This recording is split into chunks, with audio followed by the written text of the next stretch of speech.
انس رضی اللہ عنہ فرماتے ہیں، ان کا تعارف بھی ہم پہلے پڑھ چکے کہ نماز کا وقت آیا تو جو شخص قریب تھا وہ اپنے گھر جا کے وضو کرایا، لیکن کچھ لوگ وہاں پہ موجود تھے جن کے پاس پانی نہیں تھا، گھر بھی نہیں جا سکتے تھے، تو ایک چھوٹے سے پتھر کے پیالے میں، اس کو مغزب کہتے ہیں عربی میں، وہ لایا گیا پیالہ آپ صلی اللہ علیہ وسلم، وہ اتنا چھوٹا سا، یہ اتنا کم تھا کہ اگر اس میں ہاتھ سے پھیلائیں تو وہ بھی پورا نہیں آتا، تو فرماتے ہیں اس سے پھر آپ صلی اللہ علیہ وسلم نے وضو فرمایا،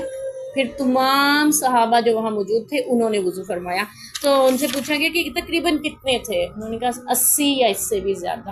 یہ بھی میرے نبی کا معجزہ تھا۔ ہم اس کا ذکر پہلے بھی حضرت انس فرماتے ہیں نا کہ مجھے ایسے لگ رہا تھا میرے نبی کی انگلیوں سے پانی کے چشمے جاری ہو گئے، ٹھیک ہے، وہ اس میں انگلیاں پانی میں آپ نے رکھی ہوئی تھی اور پانی تھا جیسے بہتا چلا جا رہا ہے، یعنی بڑھتا چلا جا رہا ہے اور اس میں سے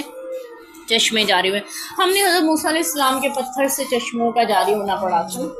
پتھر پہ ایسا مارتے تھے پانی کے چشمے 12 پھوٹ پڑتے تھے، پتھر پہ ایسا مارتے تھے تو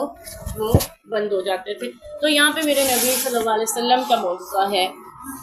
کہ آپ صلی اللہ علیہ وسلم اس پانی کے پیالے کو